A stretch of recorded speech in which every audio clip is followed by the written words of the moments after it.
Perkembangan peradaban dan ilmu pengetahuan pada masa Bani Abbasiyah.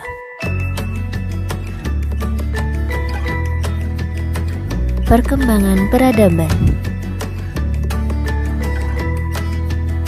Tumbuh dan berkembangnya peradaban pada masa Abbasiyah terjadi setelah perluasan wilayah secara besar-besaran. Faktor dominan yang mendorong perkembangan peradaban dan ilmu pengetahuan adalah adanya kebijakan dari Khalifah Abu Ja'far bahwa yang menjadi khalifah harus orang yang mencintai dan dapat mengembangkan ilmu pengetahuan. Gerakan penerjemahan. Perkembangan peradaban dan ilmu pengetahuan pada masa ini salah satunya karena didorong oleh gerakan penerjemahan. Pelopor gerakan penerjemahan pada awal dinasti Abbasiyah adalah Khalifah Al-Mansur. Para penguasa Abbasiyah menugaskan para ilmuwan ke daerah Bizantium guna mencari naskah-naskah Yunani dalam berbagai ilmu untuk kemudian diterjemahkan. Selanjutnya, gerakan ini didukung oleh Khalifah Al-Ma'mun dengan cara memberi imbalan pada hasil penerjemahan. Hal ini dilakukan karena keinginannya mengembangkan ilmu pengetahuan.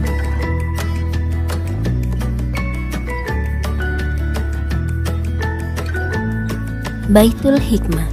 Baitul Hikmah merupakan perpustakaan yang juga berfungsi sebagai pusat pengembangan ilmu pengetahuan.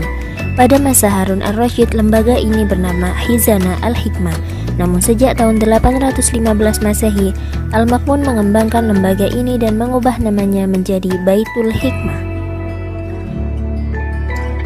Pusat peradaban Bani Abbasiyah. Sejarah mencatat Baghdad sebagai ibu kota dinasti Abbasiyah sekaligus kota dengan peradaban tingkat tinggi, khususnya zaman keemasan Khalifah Harun Ar-Rasyid. Pada saat itu, Baghdad muncul sebagai pusat dunia. Baghdad juga memiliki kemakmuran dan peran internasional yang sangat luar biasa. Namun selain Baghdad, terdapat juga kota-kota yang dianggap menjadi pusat peradaban masa Abbasiyah. Kota-kota tersebut adalah Samarra, Kart, Anhar atau Hashimiyah, Bukhara, dan Samarkand.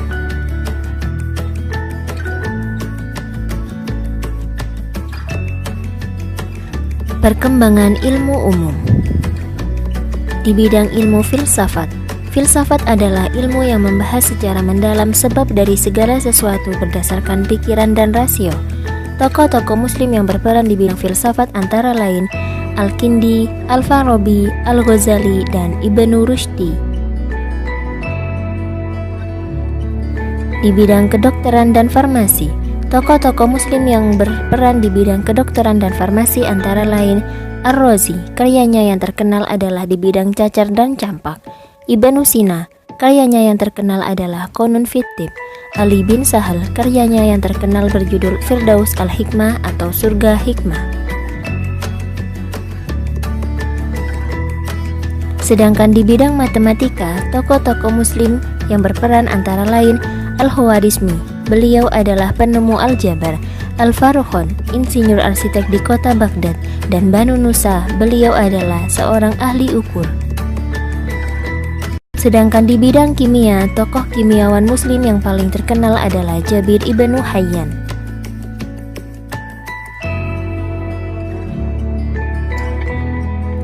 Di bidang astronomi, tokoh-tokoh muslim yang berperan di bidang astronomi antara lain 1. Al-Fazari, beliau adalah pencipta astrobol, yakni alat pengukur tinggi dan jarak bintang.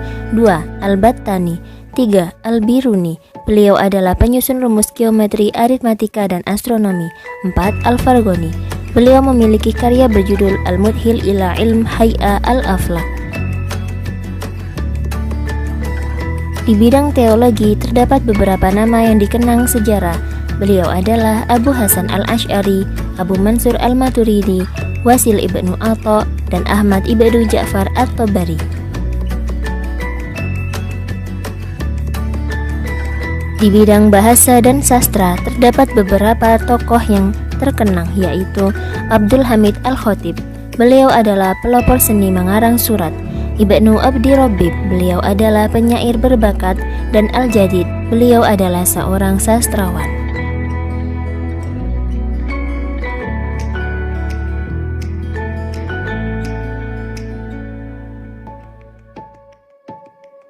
Perkembangan ilmu agama pada masa Bani Abbasiyah.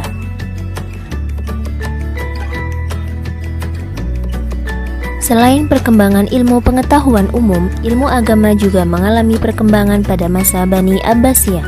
Beberapa bidang ilmu agama yang berkembang pada masa itu antara lain ilmu hadis, ilmu tafsir, dan ilmu fikih.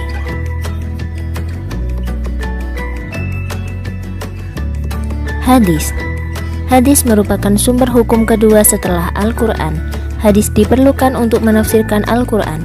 Beberapa ahli hadis yang masyhur pada masa Abbasiyah antara lain Imam Bukhari dengan karyanya Sahih Bukhari, Imam Muslim dengan karyanya Sahih Muslim, Imam Abu Daud dengan karyanya Sunan Abu Daud, Imam Ibnu Majah dengan karyanya Sunan Ibnu Majah, Imam At-Tirmizi dengan karyanya Jami' At-Tirmidzi, dan Imam An-Nasa'i dengan karyanya Sunan An-Nasa'i. Dari semuanya itu, kodifikasi Al-Bukhari dianggap paling otentik sebab beliau berhasil mengumpulkan sekitar 600.000 hadis dengan 7.397 diantaranya dianggap sahih. Setelah Imam Bukhari, kodifikasi yang dianggap otentik adalah milik Imam Muslim. Tafsir. Perkembangan ilmu tafsir pada masa kekuasaan Bani Abbasiyah mengalami keemasan. Pelopor ilmu tafsir adalah Abdullah ibnu Abbas dan Ibnu Mas'ud, sedangkan para ahli tafsir yang terkenal dari kalangan tabi'in antara lain Imam Sufyan bin Uyainah, Waqi' al-Jarrah, Syu'bah al-Hajjaj, Zaid bin Harun, dan At-Tabari. Di antara beberapa mufasir tersebut, At-Tabari dianggap sebagai ahli tafsir terkemuka, dan salah satu karyanya yang bisa dinikmati hingga sekarang adalah tafsir At-Tabari.